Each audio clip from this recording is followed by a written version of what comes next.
अस्सलामुअलैकुम, बोल न्यूज़ में खुशामदीद। मैं हूँ सहर फातिमा। मैं हूँ आपके साथ रमशा साजिद। हेडलाइंस आप जान चुके हैं। बात करेंगे लहू की कीमत नहीं, इंसाफ मांगते हैं। बुलेटिन के आगाज़ करेंगे इसी एहतजाज से जो गुज़िश्ता रोज़ से जारी है। कराची में मुबैना पुलिस मुकाबले के दौरान जांबाज खातून के वर्सा का नेशनल हाईवे पर एहतजाज ताहाल जारी है। ट्रैफिक का निज़ाम मुकम्मल दरहम बरहम है। नेशनल हाईवे और लिंक रोड पर गाड़ियों की लंबी कतारें लगी हुई हैं। लोग गुज़िश्ता रात से ट्रैफिक में फंसे हुए हैं।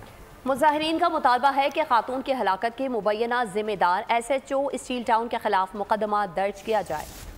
स्टील टाउन में मुकाबले के दौरान गोली लगने से खातून की मौत। नेशनल हाईवे पर वर्सा का दूसरे रोज भी एहतजाज। पुलिस पर मुकदमे के मुतालबे पर डट गए। एहतजाज के बायस ट्रैफिक का निजाम दरहम बरहम हो गया। नेशनल हाईवे पर शदीद traffic jam. Shashi toll plaza से स्टील टाउन कट तक हैवी गाड़ियों की कतारें लग गई। पिकनिक पर जाने और वापस आने वाली फैमिलीज रुल गई। हुक्काम से नोटिस लेने की अपील कर दी। ट्रैफिक को मुतबादिल रास्तों पर मोड़ा जाने लगा। पुलिस हुक्काम का कहना है कि मुजाहिरीन से मुज़ाकरात कर रहे हैं। वर्सा पुलिस पर मुकदमा दर्ज कराने के लिए बज़िद हैं। 5 जुलाई को नेशनल हाईवे पर कार में सफर करने वाली 60 साला खातून गोली लगने से जाँ बहक, जबकि उनकी 19 साला बेटी शदीद जख्मी हो गई थी। और मजीद बात करते हैं कि इस एहतजाज की बिना पर नेशनल हाईवे पर ट्रैफिक का निज़ाम मुकम्मल दरहम बरहम है, जबकि धरने के शुरा सड़क खाली करने को तैयार नहीं है। मजीद जानते हैं हमारे नुमाइंदे नज़ाकत शाह से। जी नज़ाकत, आगाह कीजिएगा, क्या सूरत हाल देख रहे हैं इस वक्त? जी बिल्कुल, 3 रोज़ कबल जो गुलशन हदीद के मकाम पर स्टील टाउन पुलिस की जानिब से जो है गाड़ी पे फायरिंग की गई थी, जिसमें समा बरादरी की जो एक खातून थी वो जाम बहक हो गई थी। एक लड़की जो है वो शदीद ज़ख्मी हुई थी। ड्राइवर भी ज़ख्मी हो गया था। इस वाक़े के ख़िलाफ़ जो है समा बरादरी, सिविल सोसाइटी और दीगर जो सियासी समाजी तंजीमों ने आज टूल प्लाजा के करीब जो ठट्टा कराची कौमी शाहरा पर धरना दिया है। ये 20 घंटे से ज़्यादा अरसा हो गया है, यहाँ पर उनका धरना जारी है। मेरे साथ एक मुजाहिरीन मौजूद है, इनसे पूछते जी बताइए क्या सूरत देख रहे हैं? हमारा मुतालबा है कि फौरी तौर पे FIR काटी जाए और मालिकों के कहने पे काटी जाए, जो वारस हैं उसके कहने पे काटी जाए। इस तरीके से नहीं होगा। जब नहीं हुआ तो यहाँ एहतजाज पूरी सिंध के अंदर ज़्यादा बढ़ेगा और पूरी सिंध को जाम किया जाएगा। हाँ जी बिल्कुल, आपने इनकी बातें सुनी। इनका कहना है कि हमारा जो मुतालबा है कि जो इस वाक़े में मुलव्वस पुलिस एहलकार है और दीगर अफराद उनके जो खिलाफ फौरी तौर पर मुकदमा दर्ज किया जाए। उनका कहना है कि जब तक ये मुकदमा दर्ज नहीं होगा तब तक ये धरना जारी रहेगा। जी ठीक है, बहुत शुक्रिया करने के लिए। नेशनल हाईवे पर एहतजाज का मामला, ट्रैफिक जाम में पंजाब से लाए गए मवेशी के ट्रॉलर भी फंस गए हैं। मज़ीद जाने थे खुरम गुलजार से। जी खुरम, आगाह कीजिएगा।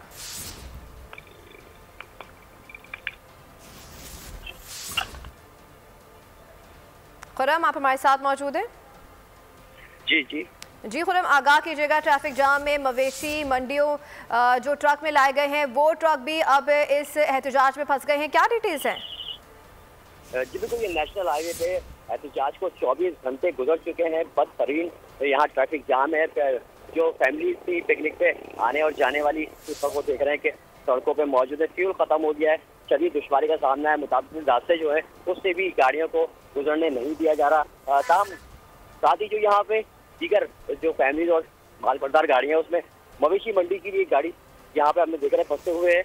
यहाँ जो मवेशी का व्यापारी है उसका कहना ये है कि हम यहाँ परेशान है, पानी नहीं है, जिसकी वजह से शदीद मुश्किलात का सामना है। गर्मी की शिद्दत की वजह से जानवर भी। ठीक है, खुरम गुलजार आगाह कर रहे थे, आपका बहुत शुक्रिया। इस हवाले से ट्रक ड्राइवर्स का क्या कहना है, आइए आपको सुनवाते हैं। कब से खड़े हुए हो, क्या लेके जा रहे थे, कहाँ जा रहे थे? हम जानवर लेके जाते हैं तो कल से खड़ा सर जी। ये अवाम ने भी तंग किया, वो हुकूमत भी तंग करता है। वो हम बहुत सख्त थके हुए हैं क्योंकि जानवर मरता है, गर्मी भी बहुत सख्त है। इंसान पक गया गर्मी में, ये तो जानवर है। 4 जानवर मरे, एक जानवर 3-3 लाख का है। व्यापारी को हम क्या बोलेगा ये जानवर कैसे मरा है? व्यापारी तो हमारे से ये नहीं पूछता, लेकिन ये पूरे सिर्फ पूछेगा ये तुमने बहुत गलत किया है, गर्मी है कुछ। हमने कसम से कल से 20-25 हज़ार का पट्टे खिलाया, लेकिन वो पट्टे हमें 2000-3000 का। और अब जिक्र करेंगे एक अहम दौरे का। वज़ीर-ए-आज़म छुट्टी के रोज़ भी छुट्टी पर नहीं है। शहबाज शरीफ आज कराची पहुंच गए। वज़ीर-ए-आज़म को Karachi port trust, port Qasim और पाकिस्तान नेशनल शिपिंग कॉरपोरेशन के हवाले से ब्रीफिंग दी जा रही है। वज़ीर-ए-आज़म की कराची में बरामदी और दरामदी शोबे से ताल्लुक़ रखने वाली कारोबारी शख्सियात के वफ़द से भी मुलाकात मुतवक्के है, जबकि वज़ीर-ए-आज़म मुल्की आमदनी में इजाफे, कारोबारी बरादरी को सहूलियात और बरामदी और दरामदी शोबे की इस्लाहात के हवाले से ताजरों से मुशावरत भी करेंगे। और अब जिक्र मुल्क में जारी प्री मानसून सीजन का। तौसा शरीफ को सुलेमान के मुख्तलिफ इलाकों में गुज़श्ता शब होने वाली बारिश ने तबाही मचा दी है। लैंड स्लाइडिंग से सड़क ब्लॉक हो गई है। कोस्ट सुलेमान के मुख्तलिफ इलाकों का तौसा से ज़मीनी राब्ता मुनक़ता हो गया। कोस्ट सुलेमान के पहाड़ी सिलसिलों से आने वाला पानी का रेला इस वक्त संघर नाले से गुजर रहा है। हमारे नुमाइंदे इस वक्त पानी की मौजूदा सूरत हाल से आगाह करें। जी उमर, क्या सूरत हाल दिख रहे हैं? तौसा शरीफ और कोस्ट सुलेमान में गुज़श्ता रात आने वाली बारिशों की वजह से जो पानी है कोस्ट सुलेमान से आने वाला वो इस वक्त संघर नाले से गुजर रहा है और ऐसा ऐसा इसके लेवल में जो है वो इजाफा हो रहा है। बात की जाए मौजूदा सूरत हाल की तो ये पानी जो है संघर नालों का ये जाकर दरियाए सिंध में गिरता है और वहाँ पर दरियाए सिंध का जो पानी का लेवल है वो बढ़ने से जो वहाँ के मकामी इलाके हैं वो जो है वो ज़ेरे आब आ जाते हैं और वहाँ पर भी जो लेवल है उसमें इजाफा हो रहा है। आने वाले महकमा मौसमियात के मुताबिक अगर ज़्यादा यहाँ पर बारिशें होती हैं तो सैलाबी सूरत हाल जो है बन सकती है। और बात की जाए कोस्ट सुलेमान की तो वहाँ लैंड स्लाइडिंग होने की वजह से जो उनका जो ज़मीनी राब्ता है शहर से वो बिल्कुल मुनक़ता हो चुका है और वो उस रास्तों को जो है अभी तक क्लियर नहीं किया गया। ट्राइबल एरिया कोस्ट सुलेमान के जो लोग हैं वो अभी तक जो है अपने घरों तक महदूद हैं। वो किसी भी एमरजेंसी की सूरत में जो है वो यहाँ पर शहर की तरफ जो है वो नहीं आ सकते। और हमारी जब वहाँ पर कोस्ट सुलेमान में मुख्तलिफ जो लोगों से बात हुई है उनका यही मुतालबा था कि जल्द अज जल्द इंतज़ामिया को चाहिए कि वो जो लैंड स्लाइडिंग हुई है गुज़श्ता रात बारिश की वजह से उसको क्लियर किया जाए ताकि हम जो है वो अपने रास्ते को जो है वो आसान कर सके। जी ठीक है उमर, आपका बहुत शुक्रिया। आगे बढ़ें और आपको बताएं कि वज़ीर आला पंजाब मरीम नवाज शरीफ ने सूबे भर में अर्बन फ्लडिंग के खदशे के पेश नज़र हिफाजती और ज़रूरी इंतज़ामी इक़दाम यकीनी बनाने की हिदायत कर दी है। बयान में मरीम नवाज शरीफ का कहना था कि किसी सड़क पर बारिश का पानी ज़्यादा देर तक जमा नहीं होना चाहिए। सैलाबी सूरत हाल से निमटने के लिए PDMA के SOPs पर अमल दरामद को यकीनी बनाया जाए। शहरियों की जानो माल की हिफाजत हुकूमत की जिम्मेदारी है, इसे हर सूरत यकीनी बनाया जाएगा। मरीम नवाज का मजीद कहना था कि करंट लगने के हादसात से बचाव के लिए आगाही फराहम की जाए।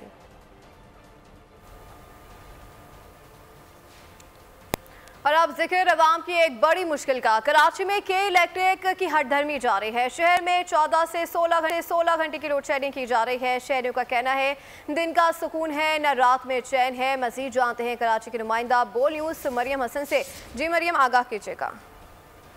कायद में गैर एलानिया लोड शेडिंग का सिलसिला जारी है। गैर इंसानी और बेरहमाना सलूक करते हुए कि इलेक्ट्रिक की जानिब से तकरीबन 12 से 14 घंटे की लोड शेडिंग एलानिया और उसके अलावा जो है गैर एलानिया लोड शेडिंग का सिलसिला जारी है। लियारी का बुरा हाल है, आवाम जो है वो बुरी तरीके से बदहाल हुई है। हमारे साथ अहले इलाका मौजूद हैं, हम उनसे बात करते हैं। अंकल, आप बताइएगा कि कितने घंटे की लोड शेडिंग हो रही है, बिल कितना आ रहा है और रात को सोते कैसे? रात को सोते बाजी इधर ही हैं हम लोग। ये सामने बिस्तरा मेरा पड़ा हुआ है, घर सामने ही है, यहाँ आके सोते हैं रोटों के ऊपर। कोई पुरसाने हाल नहीं है। कचरा इधर बेपना पड़ा हुआ है, एक हफ्ते तक कचरा पड़ा रहता है। बत्ती का बोलने जाओ कोई सुनता नहीं है। जाओ बिल इतने आ रहे हैं बेपना के आपको बता नहीं सकते। वहाँ जाते हैं बोलना आपको भरना पड़ेगा ही, कोई सुनने वाला नहीं है। कोई कहने पर यही है कि भरना पड़ेगा। मतलब आप मोबाइलों में रीडिंग दिखाते हैं, बोलते हैं हमें नहीं पता ये कुछ भी, भाई ये रीडिंग है और ये बिल के ऊपर ये आ रहा है। कोई सुनने वाला नहीं है। कोई मतलब बहुत बुरा हाल है। एक रोज़ी रोज़गार नहीं है, बेरोज़गारी इतनी हो गई है। आप बताइएगा भाई साहब, रात में किस तरह सोते हैं? बच्चे कितना तंग करते हैं? बच्चे बहुत तंग करते हैं। ये देख लो हाल आपके सामने, ये मासूम बच्चे, गर्मी में पानी नहीं है, बिजली नहीं है, गैस नहीं है, 25-25 हज़ार घर का बिल आ रहा है। क्या बंदा करेगा, क्या कमाएगा, कारोबार है नहीं। हुकूमत जो है वो के इलेक्ट्रिक को पाबंद करे कि गैर एलानिया लोड शेडिंग का सिलसिला जो है फौरी तौर पर ख़त्म किया जाए। ठीक है मरियम हसन, आपका बहुत शुक्रिया। टैक्स आयद होने पर जहां अशिया खुरोनोश के नर्ख बढ़े हैं, वहीं अद्वियात की कीमतें भी बढ़ गई हैं। फैसलाबाद के शहरियों का कहना है कि पहले मेडिसिन का पूरे माह का पैकेज 5 से 7 हज़ार रुपये का था, अब दुगना हो गया है। दिल के अमराज, पेन किलर, मिर्गी समेत बुखार की अद्वियात महंगी हो गई हैं। मजीद जानते हैं ब्यूरो हेड गुलाम दस्तगीर से। गुलाम दस्तगीर, आगाह कीजिएगा। जी बिल्कुल, मेडिसन मार्केट में मुख्तलिफ जो दवाइयाँ हैं जिसमें पेन किलर्स हैं, इसके साथ साथ दिल के आर्जे की अद्वियात हैं, शुगर की अद्वियात हैं, मिर्गी की अद्वियात हैं, उनके रेट्स में इजाफ़ा कर दिया गया है 500 से 1000 रुपये। मेरे साथ एक शहरी मौजूद है, उनसे बात भी करते हैं। गरीब बंदे के लिए बहुत मुश्किल पेश आ रही है। इन हुकूमत वालों को चाहिए कि इस पर थोड़ा गौर करें और गरीब बंदों को जो है वो रिलीज़ देना चाहिए इन लोगों को। जिन लोगों को मरीजों को 1 महीने की दवाई लेनी पड़ती है, यानी उन्होंने पूरा साल ही दवाई खानी है, तो उनके लिए ज़्यादा मुश्किलात नहीं है, उनका बजट कितना मुतासर हो जाता है? सर जो मेडिसिन है वो गरीब बंदे की वही पूरी नहीं हो रही, बाकी रोटी तो ज़्यादा बात है, ठीक है, जो मेडिसिन है वही पूरी नहीं हो रही। बहुत मुश्किल हालात हैं, इनको चाहिए कि इस पर गौर करनी चाहिए हर बंदे के लिए। गरीब बंदा बहुत परेशान है इस टाइम। मुख्तलिफ जो दमा के अमराज हैं उनकी दवाइयाँ जो हैं काफ़ी महंगी हैं और उनके रेट्स जो हैं आए रोज़ बढ़ा दिए जाते हैं, तो उनके रेट्स कम होने चाहिए ताकि शहरी जो है आसानी के साथ अपनी दवाइयाँ ख़रीद सकें और मुख्तलिफ जो बीमारियाँ उनका इलाज किया जा सके। जी बहुत शुक्रिया अपडेट करने के लिए। रोज़मर्रा इस्तेमाल की अशिया तो महंगी हैं ही, अब फलों की कीमतें भी आसमान से बातें करने लगी हैं। सखर के बाज़ारों में लीची 1000 रुपये किलो और चेरी 800 रुपये किलो फरोख्त हो रही है। बात करते हैं ब्यूरो हेड शाहिद अली से जो इस वक्त मौजूद हैं एक फल फरोश के हमरा। जी शाहिद, क्या फल भी गरीब आवाम की दस्तरस से दूर हो गए हैं? बाज़ारों में रोज़मर्रा की अशिया तो महंगी है, खाने पीने की तमाम अशिया महंगाई की जद में है, लेकिन आज बात करते हैं फलों की, तो फल भी जो है बेअंदाज़ा महंगे हैं। इस वक्त मार्केट में जो है ताज़ा फल लीची आया है। लीची फल जो है वो इस वक्त 1000 रुपये फ़ी किलो फ़रोख्त हो रहा है। इसी तरह अगर बात करें चेरी की, तो 1 पाव का ये डब्बा है, 1 पाव वज़न का ये डब्बा 200 रुपये है। इसका मतलब 800 रुपये फ़ी किलो यहाँ पर चेरी फ़रोख्त हो रही है। आप बताएं, फलों पे तो बेअंदाज़ा महंगाई है। बिल्कुल सही, आज ख़रीद नहीं सकते क्योंकि महंगाई बढ़ गई है, इस वजह से हम फल ख़रीद नहीं कर सकते फल ख़रीद नहीं कर सकते। आप बताएं कि ये जो लीची है वो 1000 रुपये फ़ी किलो फ़रोख्त हो रही है। ये होलसेल मार्केट से महंगी है, हम छोटे मोटे दुकानदार हैं, 30-40 रुपये किलो पे मुनाफा है। दूसरी चीज़ों पे भी 5-10 रुपये का हिसाब है, हमारा ज़्यादा कोई वो नहीं है। पीछे होलसेल मार्केटों से रेट ऊपर हुए हुए हैं ज़्यादा। तो कैसे कोई गरीब आदमी ख़रीद सकता है और कितना ख़रीद सकता है, क्योंकि 1000 रुपये रोज़ तो आम आदमी की जो है दिहाड़ी भी नहीं है। तो फिर इसका मतलब ये है कि ये फल अब गरीब आवाम से दूर हो गए हैं। जी ठीक है शाहिद अली, आपका बहुत शुक्रिया। रुख करते हैं कराची का, जिसके इलाके क्लिफ्टन में घरेलू मुलाजमा का इमारत की 3री मंजिल से गिरने का मुकदमा दर्ज कर लिया गया है। समीना के मुताबिक उसे नशा आवर चीज़ देकर नीचे फेंका गया। बयान में कहा कि कोल्ड ड्रिंक पीने के बाद बेहोश हो गई, फिर याद नहीं कि किसने फेंका। पुलिस के मुताबिक वाक़या बज़ाहिर खुदकुशी का लगता है, तहकीकात जारी हैं। खुदकुशी या इक़दाम कत्ल। क्लिफ्टन में 15 साला घरेलू मुलाजमा का 3री मंजिल से गिरना मुअम्मा बन गया। पुलिस ने वाक़ये का मुकदमा जख्मी बच्ची की मुद्दत में दर्ज कर लिया। लड़की ने बयान में बताया कि सौदा लेकर फ्लैट पर पहुंची, कोल्ड ड्रिंक पीने के बाद बेहोश हो गई, फिर याद नहीं कि किसने फेंका। पुलिस के मुताबिक वाक़या बज़ाहिर खुदकुशी का लगता है।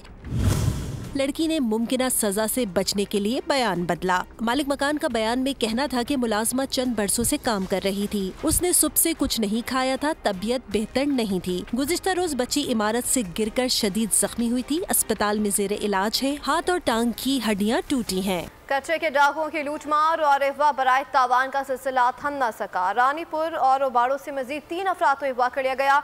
पुलिस मगवियों को बाजियाब कराने में नाकाम है। 20 से ज़ायद शिकारपुर में बुरसा मगवियों की बाजियाबी के लिए कुरान लेकर कच्चे के इलाके में पहुँच गए। कच्चे के डाकू बेलगाम, लूटमार और अगवा बराए तावान की वारदातें जारी। मजीद 3 अफराद अगवा। ओबाड़ो में पुलिस वैन पर डाकुओं का हमला। रानीपुर गम्बट के करीब मशहूर कारोबारी शख्सियत हाजी गहनो खान जतोई ड्राइवर समेत अगवा। पुलिस और जतोई बरादरी का खैरपुर के कच्चे के इलाकों का घेराव। ओबाड़ो में रावंती कच्चे में डाकुओं के पास नलका लगाने के लिए जाने वाले 16 साला नौजवान रमजान मलिक को अगवा कर लिया गया। चंद रोज कबल शिकारपुर से अगवा होने वाले 2 अफराद की बाजियाबी के लिए वर्षा कुरान पाक लेकर कच्चे में पहुँच गए। वर्षा की कुरान उठाकर मुग़वियों को ढूंढने की वीडियो सोशल मीडिया पर वायरल। शिकारपुर रुस्तम थाने की हदूद में डाकुओं की लूट मार। डाकुओं ने गुजरती गाड़ी के मुसाफिरों और ड्राइवर से नकदी, मोबाइल फोन और कीमती अशिया लूट ली। ओबाड़ो में पुलिस मोबाइल पर शर गैंग के डाकुओं का हमला। पुलिस की मदद के लिए आने वाले एक इलाका मकीन जा बहक, जबकि एक जख्मी हो गया। गुज़िश्ता रोज कंदकोट के कच्चे में पुलिस और रेंजर्स के ऑपरेशन में भैयो गैंग का सरगना इमदाद उर्फ आमदो मारा गया था। पुलिस ने ऑपरेशन के दौरान अगवा किए गए 3 ताजिर भी बाजियाब करा लिए। पुलिस के मुताबिक इमदाद भैयो पुलिस चेक पोस्ट पर हमले में मुलव्विस था, जिसमें 2 एहलकार शहीद हुए थे।